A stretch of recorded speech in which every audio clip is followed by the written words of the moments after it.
पुराने वाले web app को लात मारो और ये न्यू वाला डिजिटल प्रोडक्ट सेलिंग ऐप बना लो, क्योंकि इसमें है ये 3 एडवांस फीचर्स जो कि इस ऐप को काफी प्रोफेशनल बनाता है।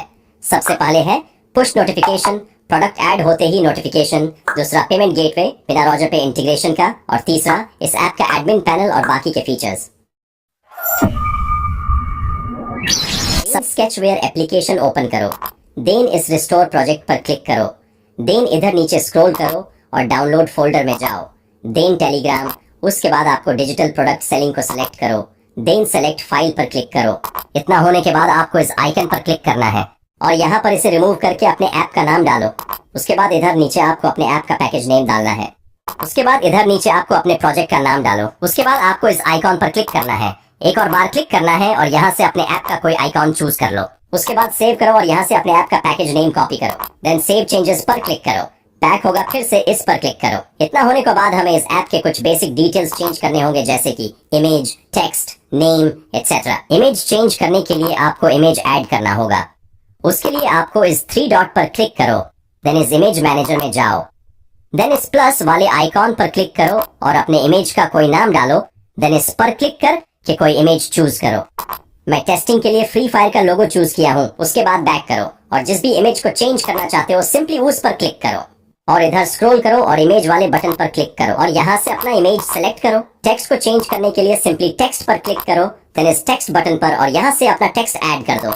इतना होने के बाद हमें बहुत ही इंपॉर्टेंट काम करने हैं। इस 3 डॉट पर क्लिक करो, देन इस जावा मैनेजर में आओ और सारे जावा फाइल्स में अपने ऐप का पैकेज नेम डालो। पैकेज नेम हमेशा ऊपर ही होता है, इस बात का ध्यान रखना। मैं जल्दी से सारे फाइल्स में ऐड कर देता हूँ।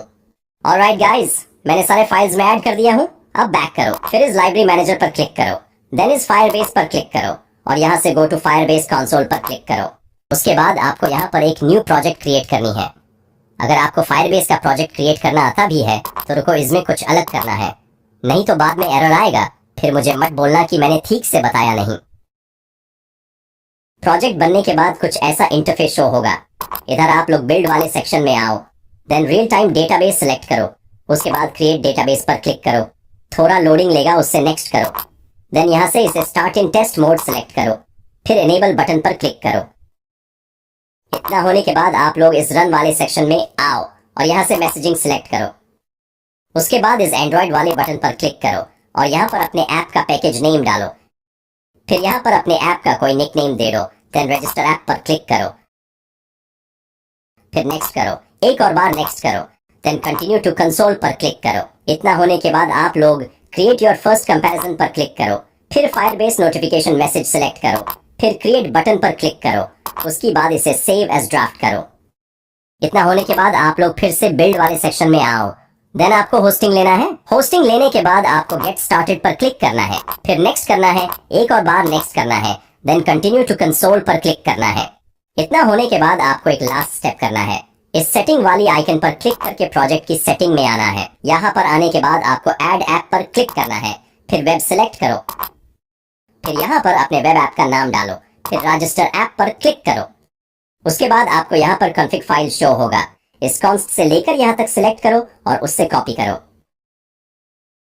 उसके बाद कंटिन्यू टू कंसोल पर क्लिक करो, देन यहाँ से एंड्रॉइड ऐप पर क्लिक करो और फिर इस गूगल सर्विस पर। उसके बाद Google service JSON file download होगी, उससे होने दो।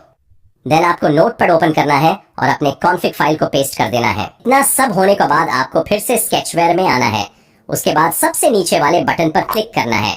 उसके बाद डाउनलोड फोल्डर में जाना है। उसके बाद आपको अपना गूगल सर्विस जेसन फाइल को चूज करना है और फिर सेलेक्ट फाइल वाले बटन पर क्लिक करना है। फिर इसे इनेबल करो और बैक करो।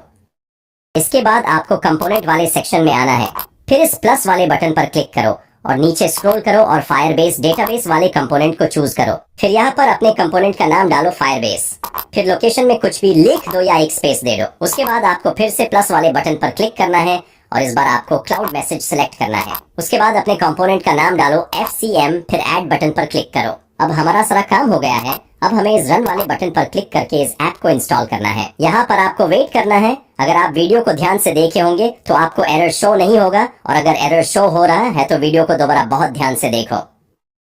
ऐप ओपन हो चुका है और यहाँ पर आप लोग देख सकते हो कि हमें नोटिफिकेशन आने के लिए परमिशन मांग रहा है। हम इसे अलाउ कर देंगे। उसी के साथ आप लोग नीचे देखोगे तो कुछ एरर्स शो होंगे। बेसिकली ये एरर एडमिन पैनल ना होने से हो रहा है। चलिए इसे भी फिक्स करते हैं। इसे फिक्स करने के लिए आपको एडमिन पैनल की फाइल लगेगी, जो कि मेरे टेलीग्राम के चैनल पर मिल जाएगी। आप लोग उससे डाउनलोड कर लेना, और जैसे कि उस फाइल में HTML का कोड होगा, इसीलिए उस फाइल में के कोड को कॉपी करके हॉपवेब में आकर पेस्ट कर देना। इसके बाद आपको अपना कॉन्फ़िग फाइल कॉपी करना है और फिर से हॉपवेब में आना है। उसके बाद इस 3 डॉट पर, फिर फाइंड एंड रिप्लेस वाले पर, और यहाँ पर आपको लिखना है कॉन्स्ट और नेक्स्ट वाले बटन पर क्लिक करो। उसके बाद इस कॉन्स्ट से लेकर यहाँ तक सिलेक्ट करो, देन पेस्ट करो। इतना सब होने के बाद आप लोग इस रन वाले बटन पर क्लिक करो। अब मैं इसके सारे फीचर्स एक एक करके दिखा देता हूँ कि ये आखिर इसमें क्या क्या है। सबसे पहले ऐड प्रोडक्ट, इससे हम न्यू प्रोडक्ट ऐड कर सकते हैं। चलो मैं एक प्रोडक्ट को ऐड करके दिखा देता हूँ। उसके लिए हमें प्रोडक्ट के कुछ बेसिक डिटेल्स डालनी होगी, जैसे कि प्रोडक्ट का टाइटल, प्रोडक्ट का टाइप, प्रोडक्ट का डिस्क्रिप्शन, प्रोडक्ट का ओरिजिनल प्राइस, प्रोडक्ट का discount price, rating, total reviews, product image का इमेज URL। जिसको भी इमेज का URL बनाने नहीं आता, उनको मैं बताना चाहूंगा कि ये ऐप मेरे टेलीग्राम पर मिल जाएगा। इसमें आकर अपना इमेज अपलोड करो और यहाँ से इमेज का ओरिजिनल URL कॉपी करो। उसके बाद फिर से हॉपवेब में आओ और यहाँ पर URL पेस्ट करो। फिर यहाँ पर प्रोडक्ट का डाउनलोड लिंक। फिलहाल मैं मीडियाफायर का यूज कर रहा हूँ, आप चाहो तो गूगल ड्राइव का भी यूज कर सकते हैं। उसके बाद डेमो APK, इसे आप लोग छोड़ देना क्योंकि ये मैं अभी ऐड नहीं किया हूँ। उसके बाद स्क्रीनशॉट का URL, वही सेम प्रोसेस करके स्क्रीनशॉट का भी URL बना लेना। फाइनली हमारा प्रोडक्ट ऐड हो चुका है और नोटिफिकेशन भी आ चुका है, ये देखो। अब इसके बाकी के फीचर्स भी देख लो। ये रहा प्रोडक्ट मैनेजमेंट, जिससे हम प्रोडक्ट्स के लिस्ट देख सकते हैं और उसे एडिट या डिलीट भी कर सकते हैं। नेक्स्ट फीचर्स है सेंड नोटिफिकेशन का, जिससे हम यूजर पैनल में नोटिफिकेशन सेंड कर सकते हैं, वो भी रियल टाइम। नोटिफिकेशन सेंड करना काफी आसान है। बस नोटिफिकेशन का टाइटल डालो, फिर नोटिफिकेशन का मैसेज और सेंड बटन पर क्लिक कर दो। ये देखो नोटिफिकेशन आ भी गया। नेक्स्ट फीचर्स है ऑर्डर्स का। इसमें परचेस प्रोडक्ट का हिस्ट्री शो होता है। उसके बाद का फीचर है सेटिंग का। ये बहुत ही जरूरी है क्योंकि यही से पेमेंट का UPI ID ऐड होता है और ड्रॉर का लिंक्स ऐड होता है और एप्स के कुछ बेसिक डिटेल्स ऐड होते हैं। इसके बाद के फीचर्स से हम अपने यूजर्स के लिए प्रोमो कोड जनरेट कर सकते हैं। चलो मैं एक प्रोमो कोड जनरेट करके दिखा देता हूँ। सबसे पहले प्रोमो कोड, फिर डिस्काउंट टाइप, फिक्स्ड वैल्यू या परसेंटेज, फिर डिस्काउंट परसेंटेज, फिर मिनिमम परचेस अमाउंट, फिर मैक्सिमम परचेस अमाउंट, फिर यूसेज लिमिट, फिर एक्सपायर डेट, फिर क्रिएट बटन पर, और आपका प्रोमो कोड जनरेट हो जाएगा। और यहाँ से हम वापस इस प्रोमो कोड को एडिट कर सकते हैं, कॉपी कर सकते हैं और उससे शेयर भी कर सकते हैं या उससे डिलीट भी कर सकते हैं। इसके बाद है बल्क मोड। इससे भी प्रोमो कोड ही जनरेट होता है, पर इसका ये फायदा है कि एक बार में हम बहुत सारे प्रोमो कोड जनरेट कर सकते हैं। ये मैं आप पर छोड़ रहा हूँ, आप लोग खुद से टेस्ट कर लेना। मैं वापस यूजर पैनल में आ गया हूँ और यहाँ पर आप लोग देख सकते हो कि सब चीज ऐड हो चुकी है और इसके सारे फंक्शंस काफी अच्छे से काम कर रहे हैं और कोई भी एरर्स नहीं है। अब चलो मैं मोडे पर। किसी भी प्रोडक्ट को बाय करने के लिए उस प्रोडक्ट पर क्लिक करो और नीचे उस प्रोडक्ट के कुछ बेसिक डिटेल्स देख लो। और अगर आपके पास कोई प्रोमो कोड है तो यहाँ पर डाल दो और अब आप लोग बाय करोगे तो आपको डिस्काउंट मिलेगा। और अब आप लोग बाय वाले बटन पर क्लिक करोगे तो सबसे पहले पेमेंट करने के लिए UPI ऐप शो होंगे और जिस भी UPI ऐप से पेमेंट करना चाहो तो उस ऐप से कर लो। ये मेरे में एरर आ रहा है क्योंकि मैं गलत UPI डाला था। आप लोग अपना UPI डालकर टेस्ट कर लेना। उसके बाद ये है कार्ट सेक्शन। इससे भी प्रोडक्ट बाय होता है, इसे भी आप लोग टेस्ट कर लेना और बाकी के फीचर्स को भी चेक जरूर कर लेना।